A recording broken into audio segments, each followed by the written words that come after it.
Hello students, how are you? Welcome to SBS English classes. We are here to study multiple choice MCQs from Unit 1, the last lesson.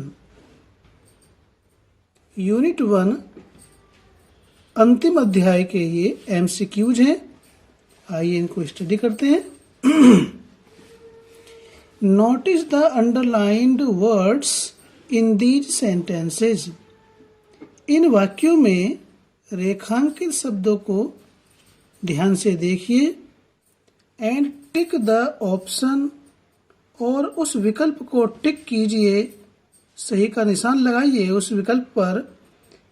That best explains their meaning, जो सबसे अच्छे तरीके से उनके अर्थ को व्यक्त करता है या बताता है या व्याख्या करता है. First, what a thunder clap these words were to me. French कहता है कि ये शब्द उसके लिए वज्रपात के समान थे. तो यहाँ पर थंडर क्लैप को अंडरलाइन किया गया है. इसका हमें मीनिंग बताना है. तो these words were loud and clear, जोर से और स्पष्ट थे, तेज और स्पष्ट थे. नहीं. Startling and unexpected. Startling means चौंका देने वाले, एंड अनएक्सपेक्टेड अनाशातीत, जिसके बारे में कोई आशा न हो. प्रेजेंट सुखद एंड वेलकम, और स्वागत करने वाले शब्द थे. नहीं. क्या था? Startling and unexpected. इसका ये सही है. ठीक है. इस प्रकार से हमें सही पर टिक लगानी है. ठीक है स्टूडेंट्स. एग्जाम में हमको इन तीनों को नहीं लिखना. जो सही विकल्प है उसको, जैसे ये दे रखा है यहाँ पर दी वर्ड्स वर, इसको ही ऑप्शन को यहाँ पर लिख देंगे या सही ऑप्शन को ही लिखेंगे. तीनों को न लिखेंगे तो हमारी समय की बचत होगी, कम लिखना पड़ेगा. ठीक है. तो आइए चलते हैं सेकंड पार्ट पर. इसके B, when a people are enslaved. जब एक राष्ट्र गुलाम बन जाता है या हो जाता है. यहाँ पर ए पीपल, पीपल मीन्स लोग होता है, लेकिन यहाँ पर इस ए पीपल का मीनिंग राष्ट्र से है. जब एक राष्ट्र गुलाम हो जाता है, एज लॉन्ग एज, उतने समय तक, they hold fast to their language, और जितने समय तक वे अपनी भाषा पर काबिज होते हैं, अपनी भाषा का पल्लू नहीं छोड़ते, उससे हमेशा लगे हुए रहते हैं. इट इज एज इफ, ये ठीक वैसा ही है. एज इफ मानो, they had the key to their prison, मानो उनके पास उनकी कैद की चाबी हो. तो it is as if they have the key to their prison as long as they. It is as if, ऐसा इसलिए है मानो, दे हैव द की, उनके पास चाबी हो, टू देयर प्रिजन, अपनी कैद की या जेल की, एज लॉन्ग एज, उतने समय तक उनके पास अपनी कैद की चाबी है, जितने समय तक दे, वे. अब हमें यहाँ पर होल्ड फास्ट टू का मीनिंग का ऑप्शन इसमें ढूंढना है. फर्स्ट है do not lose their language, अपनी भाषा को न खोना. और सेकंड है are attached to their language, अपनी भाषा से जुड़े हुए रहना या अपनी भाषा से लगाव रखना. थर्ड है quickly learn the conquerors language. तीसरा है शीघ्रता से विजेता की भाषा को सीखना. तो होल्ड फास्ट टू का जो मीनिंग है इसमें वो है second, are attached to their language. जब तक वे अपनी भाषा से लगे हुए हैं, लगाव रखे हुए हैं, अपनी भाषा पर मजबूती से पकड़ बनाए हुए हैं, तब तक उनके पास उनकी कैद की, उनकी जेल की चाबी उन्हीं के पास है, ऐसा राइटर बताता है। तो इसका सेकंड पार्ट सही है, इसको हम टिक लगा देंगे इस प्रकार से। सी, डोंट गो सो फास्ट, इतनी तेजी से मत जाओ। You will get to your school, तुम अपने स्कूल पहुंच जाओगे। इन प्लेंटी ऑफ टाइम, पर्याप्त समय में। You will get to your school, तुम अपने स्कूल पहुंच जाओगे। तो इन प्लेंटी ऑफ टाइम का इसमें मीनिंग ढूंढना है। फर्स्ट है वेरी लेट, बहुत देर से। टू अर्ली, बहुत ही जल्दी। थर्ड है अर्ली एनफ, पर्याप्त सवेरे, यानी काफी समय से आप अपने स्कूल पहुंच जाओगे। तो इसमें पहला भी सही नहीं है, दूसरा भी सही नहीं है, ये तीसरा सही है, इस पर हम टिक लगा देंगे। डी, आई नेवर सा हिम लुक सो टॉल, मैंने उन्हें कभी इतना लंबा नहीं देखा, लंबा होते हुए नहीं देखा। लंबा होते हुए दिखाई देना मीन्स इतना साहस से भरा हुआ कभी नहीं देखा। तो यहाँ पर लुक सो टॉल को का मीनिंग बताना है। तो एम हैमिल थे, क्या थे? हैड ग्रोन फिजिकली टॉलर, शारीरिक रूप से अधिक लंबे हो गए थे। सीम्ड वेरी कॉन्फिडेंट, बहुत अधिक विश्वस्त प्रतीत हो रहे थे। थर्ड है स्टूड ऑन द चेयर, कुर्सी पर खड़े हो गए थे। तो यहाँ पर लुक सो टॉल का अर्थ है seemed very confident. M हैमिल seemed प्रतीत हो रहे थे, लग रहे थे, दिखाई दे रहे थे। वेरी कॉन्फिडेंट, बहुत ही विश्वास से भरे हुए या विश्वस्त। तो इसमें ये इसका सेकंड जो ऑप्शन है वो सही है। ये कुछ क्वेश्चंस लैंग्वेज स्टडी में हैं, ये भी एमसीक्यूज के अंतर्गत आते हैं। इसकी डायरेक्शन को पढ़ते हैं पहले। Choose the most appropriate word और फ्रेज। चूज, चुने, द मोस्ट एप्रोप्रिएट, सर्वाधिक उचित, वर्ड, शब्द को, और या फ्रेज या शब्द अंश को या वाक्यांश को। वाक्यांश या शब्द जो सर्वाधिक उचित है उसको चुने। That best completes the sentence from the given alternatives, जो दिए गए विकल्पों में से सेंटेंस को सबसे अच्छे तरीके से पूर्ण करता है, उसे हमें चुनना है। वो जो अल्टरनेटिव्स हैं, जो विकल्प हैं, जो ऑप्शन है, ये टेक्स्ट बुक के हैं।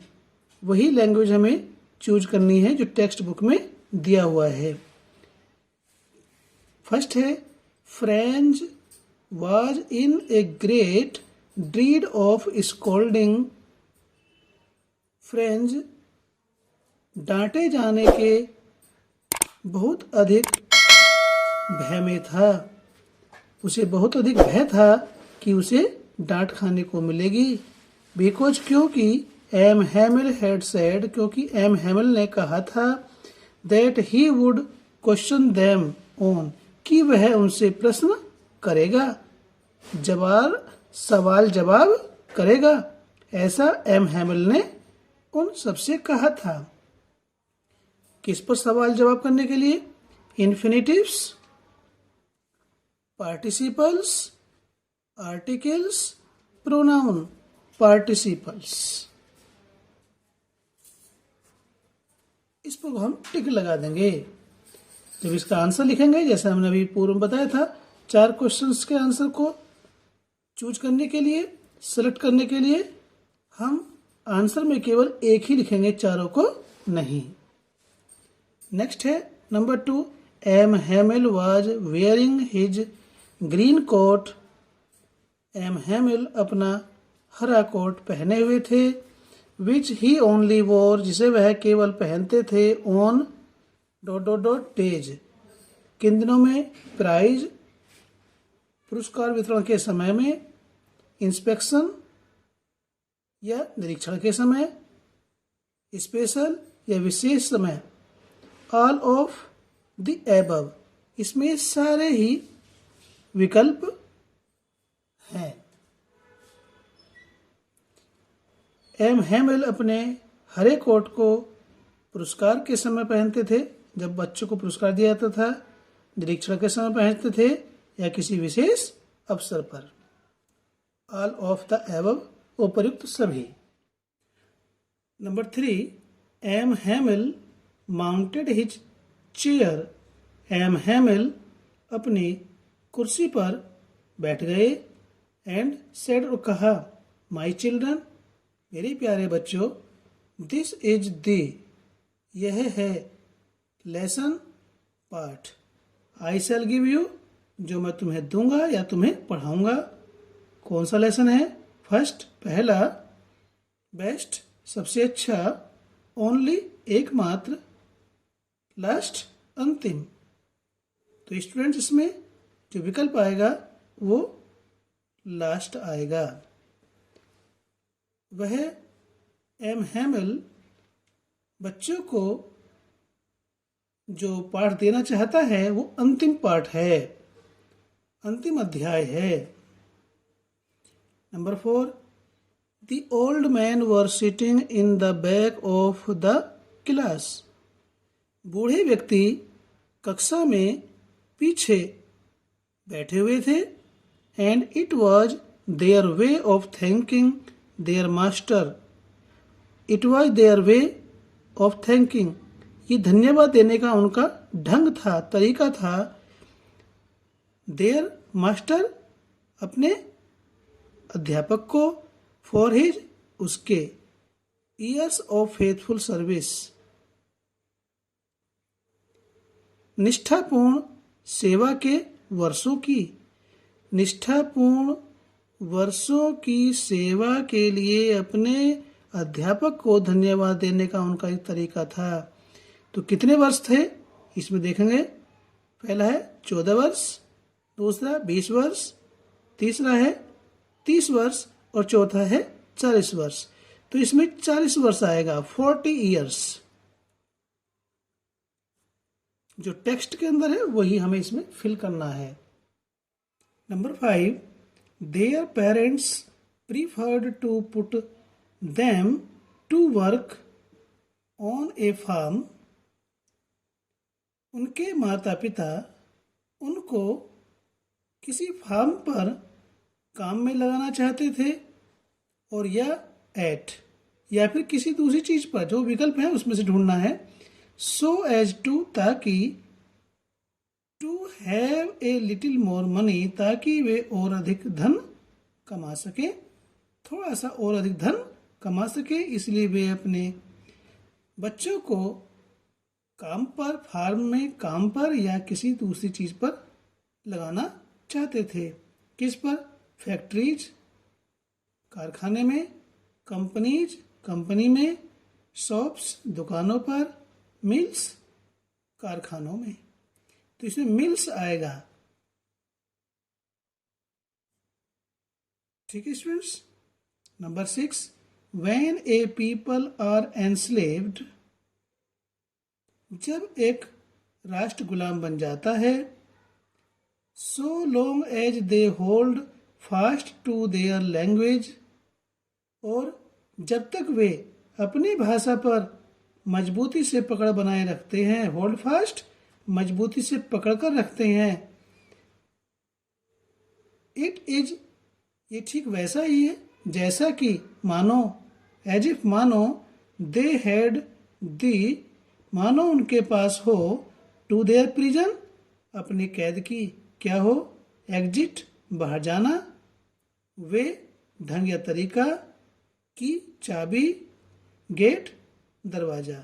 मानो उनके पास अपनी कैद का, अपनी जेल का या जेल की चाबी हो, की। इसमें की आएगा।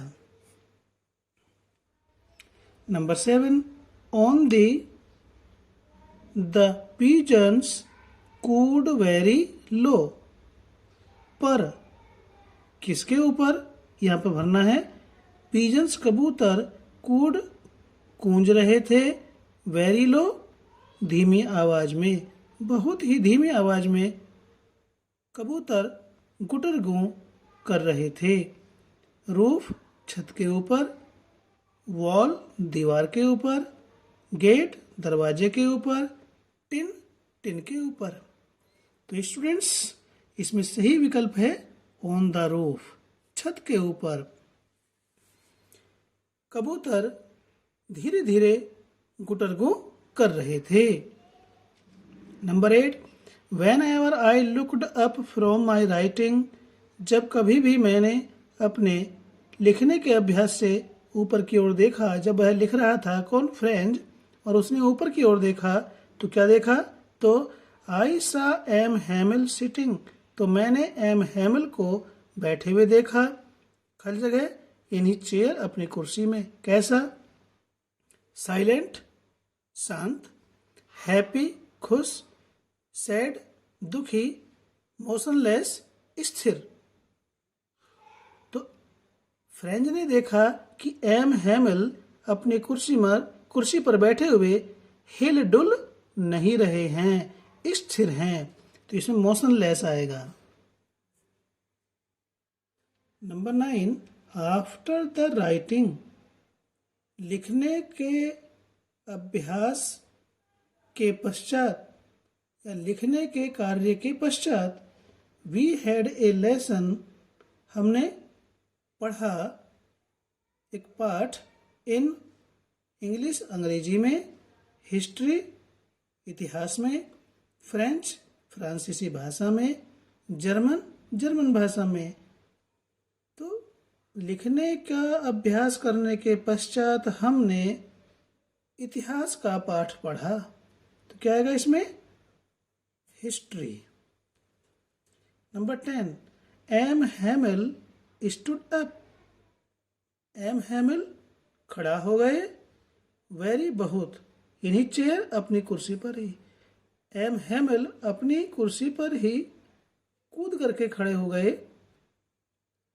लीन पतले दुबले, थिन दुबले पतले, पेल पीले, वीक कमजोर।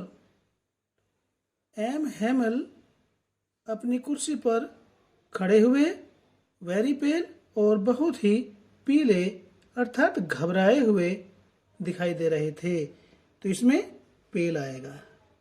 अर्थात पेल से तात्पर्य उनका चेहरा पीला पड़ गया था, वो इतने घबराए हुए थे। तो ये हमारा मल्टीपल चॉइस था। और आपको जानने से पहले रिमाइंड कराना चाहते हैं कि यदि आपने चैनल को सब्सक्राइब नहीं किया तो सब्सक्राइब कर लें। वीडियो अच्छा लगा तो लाइक कीजिए, अपने दोस्तों को शेयर कीजिए ताकि वो भी अपनी स्टडी भांति कर सके और वीडियो का लाभ उठा सके। धन्यवाद।